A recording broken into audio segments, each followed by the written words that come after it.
So narinig po natin sa ating mabuting balita ang pagtatanong ng isang dalubhasa upang subukin si Kristo. Guro, anong utos ang pinakamahalaga? Sinabi niya, mahalin mo ang Diyos, mahalin mo ang iyong kapwa, gaya ng iyong sarili. Alam po ninyo, medyo nakapagtataka ang sagot na ito, sapagkat karanasan ang magsasabi sa atin kapag tinanong ka, ano ba ang pinaka-paborito mong pagkain? Isa lang dapat ang isasagot mo. Ano ba ang pinaka-paborito mong kulay? Isa lang dapat ang sagot mo. Pero, nang si Kristo'y sumagot, kapuna-puna, dalawa. Kasi para kay Jesus, parang dalawang mukha lang ito ng isang barya. Na ang pagmamahal natin sa ating kapwa ay dapat sa pagmamahal natin sa Diyos na kaangkla. At gayon din naman, hindi natin po pwedeng sabihin mahal natin ang Diyos na hindi natin nakikita kung hindi natin kakayaning mahalin ang ating kapwa na ating nakikita. Sasabihin sa atin ng Biblia, sinungaling ka.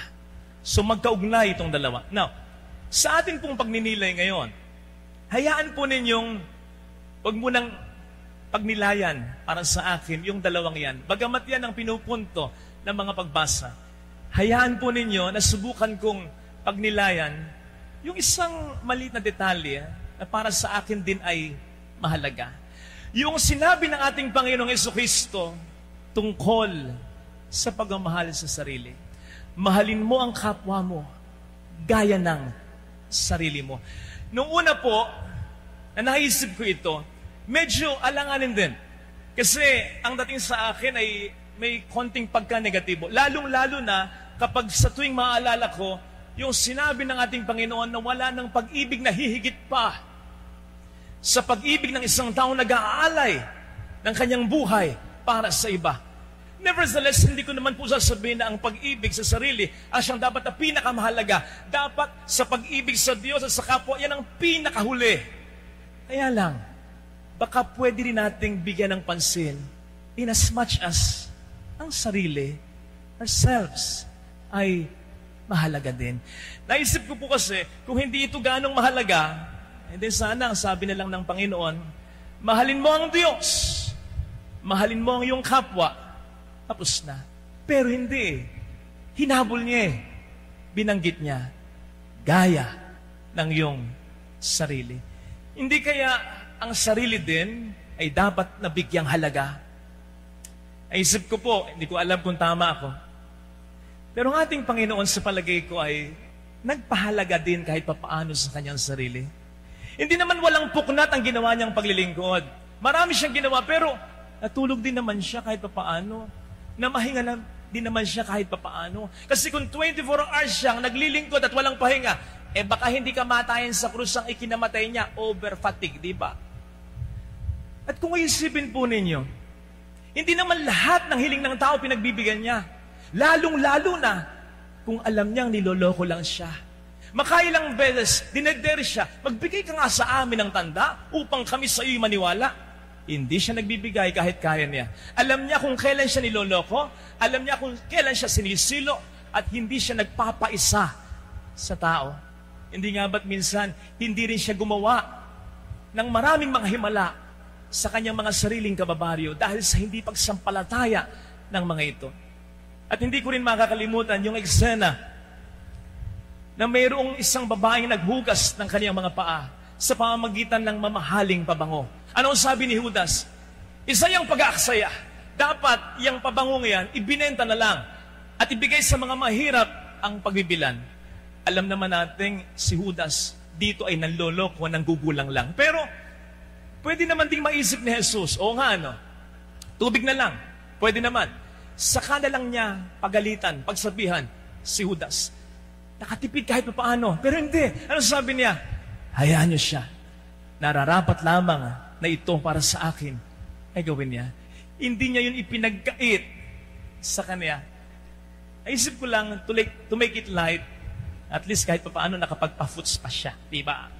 Katulad ng pagpapaunlak na ginawa din niya sa mga nag-imbita sa kanya, sa kanilang mga bahay upang makakain, makainom siya, upang makapag-socialize siya. Mga kapatid, ito napakasimpleng mga bagay na ito.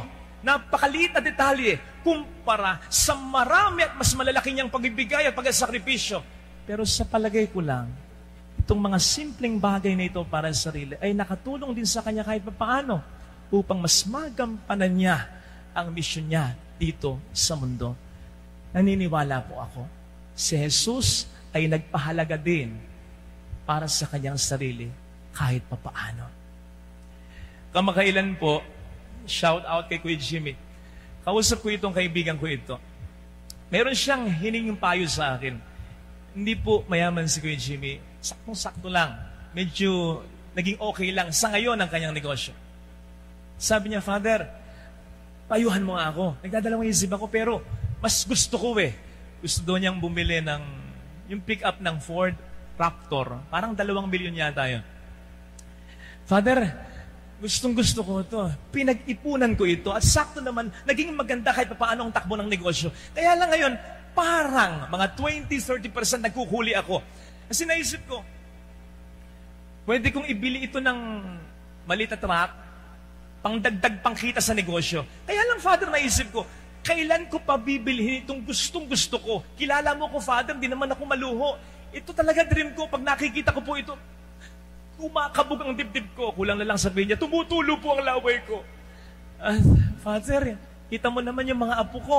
Bukas makalawa, sigurado, yan ang magiging focus ko. Kailan ko pa ibibilin itong gusto ko? At kahit pa paano, Father, medyo napapagod na rin po ako sa maraming mga pinagdaanang sakripisyo. Ano pa sasabihin ko? Sabi ko, go! Bili na! Lalo pat nang natansya ko, na ito ang mas makapagbibigay rin sa kanya sa ngayon ng sigla upang makapagsakripisyo pa siya para sa kanyang pamilya at para sa mga tinutulungan niyang iba. I'm sorry pero I don't know with you. Para sa akin, hindi ito selfishness. Kasi para sa akin ang selfishness, pagmamahal na nag-uugat sa sarili at natatapos din sa sarili. No, hindi yan ang pagmamahal ni Jesus sa kanyang sarili. Ang pagmamahal ni Jesus sa kanyang sarili ay nagmumula sa pagmamahal niya sa Ama, na sinasabing unang nagmamahal sa ating lahat. Ama na nagsabing ito ang pinakamamahal kong anak, lubos akong nalulugod sa Kanya. Of course, ang pinatutungkulan ay siya. Ito ngayon ang nagbigay sa Kanya ng ibayo pang lakas ng loob at inspirasyon upang ang pagmamahal ng Diyos ay mas maibahagi niya sa iba. Ito ang pagmamahal sa sarili na dapat ay mamayani sa atin. Yung bang recognizing our value in the eyes of God, recognizing His beautiful plans for each of us, yung maniwala tayo at maramdaman nating mahal tayo ng Diyos, ito ngayon ang magbibigay sa atin ng impetus upang sa ating kapwa, ang pagmamahal din ng Diyos ay ating maibuhos ng lubos. Yes, lubos, pero hindi nauubos sapagkat ang pagmamahal na ito ay nanggagaling sa Diyos, dumadaan lang sa atin papunta sa kapwa natin. And so please, do not be afraid to celebrate God's love for you. Mag-relax ka rin. Feeling blessed din. I-treat mo rin ang sarili mo. At higit sa lahat, appreciate God's love for you.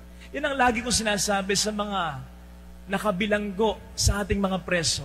Sapagkat kung hindi kayo maniniwala na mahal kayo ng Diyos, kung hindi kayo maniniwala na may maganda pa rin plano ang Diyos para sa inyo, wala na kayong magiging dahilan para lumabas pa dito at makapagbigay ng pag-asa at pagmamahal pa rin sa kapwa nyo, lalong-lalo na sa pamilya nyo. Wala tayong maibibigay kung wala tayong pagkukunan dito. Mahirapan tayong magbigay ng pagmamahal sa iba kung sa pagmamahal ang ating sarili ay basyo na. Parang espongha. O di ba tang espongha? Say this, espongha. I-dip mo yan sa liquid. Unang piga, pangalawang piga, pangatlong piga, ang daming lalabas dyan. Ang daming ibibigay na liquid niyan. Pero subukan mong pigain lang ng pigain yan. At hindi mo na i-dip uli sa liquid. Halos wala nang maibibigay yan. May maibibigay yan, pero kinakailangan mong pigain ng pigain yan. Isipin mo, ang sarili mo ay yan. Bigay ka na lang ng bigay, pero wala kang tinatanggap. Wala kang nararamdamang pagmamahal. Kaya nga may mga nagbibigay, may mga nagsasakripisyo na puro reklamo. Kasi nga, wala nang pinanggagalingan dito. Said na kahit papaano. Eh, hindi ba't sinasabi sa atin ng Bible, God loves a cheerful giver. And that can only happen kung pahalagahan din natin kahit konti ang sarili natin. Besides, mawala man tayo ngayon sa mundong ito, iinog pa rin ito. Mamatay ako ngayong gabi, bukas makalawa, baka makakita na ng bagong assistant dito, kapalit ko ang katedral na ito. Yung mga nanonood dito sa Facebook ko, o pwedeng lumipat din sa ibang pare, na makakapulutan din naman nila ng aral sa bawat linggo. Makamove on ang pamilya ko, ang mga kakilala ko. Ang dami ko nang nakitang ganon. Talagang mahal na mahal nila yung tao, napakaraming ginawa. Pero lumilipas ang taon, unti-unti, hindi natin ito dapat masamain. Dapat lang sila yung makapag-move on. Wala masama doon. Ang sinasabi ko lang ito, huwag nating miss yung maliit na detalye. Maliit lang na detalye, pero mahalaga kahit paano ang ating sarili. Na walang sino man ang mananatiling laging nandyan para sa atin, bukod sa Diyos, kundi ang sarili natin. Tayo ang unang-unang magmahal dapat sa sarili natin. Again, dapat ito ay sa huli, ha? Pagmamahal sa Diyos, pagmamahal sa kapwa, uli ang pagmamahal sa sarili. Pero tandaan natin, ito rin ay importante sapagkat yun ay magkukonekta sa pagmamahal sa Diyos, sarili, papunta sa kapwa natin. Amen.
Whisper softly, stay with me. Our love's a symphony together.